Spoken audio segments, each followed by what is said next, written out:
اعوذ باللہ من الشیطان الرجیم بسم اللہ الرحمن الرحیم۔ میرے کریم آقا صلی اللہ علیہ وآلہ وسلم نے قرآن مجید کی فضیلت اور اس کی اہمیت بیان کرتے ہوئے صحابہ اکرام سے ارشاد فرمایا کہ اگر کوئی شخص صبح اٹھ کے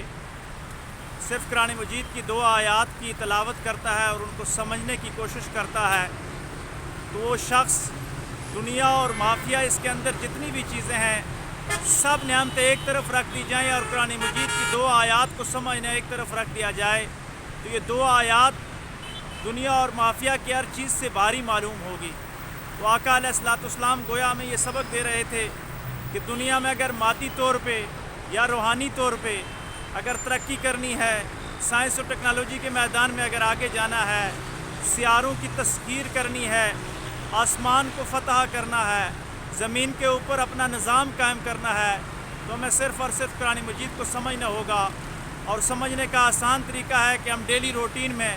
صرف قرآن مجید کی 2 آیات پڑھ کر ان پہ غور و فکر اور تدبر کرنے کی کوشش کریں تو یقین جانیے ہماری مادی اور روحانی دونوں زندگیوں میں سکون آ جائے گا اور بہتری آنا شروع ہو جائے گی۔ اللہ تبارک و تعالیٰ ہمیں قرآن مجید سمجھنے، اس پہ عمل کرنے کی توفیق عطا فرمائے۔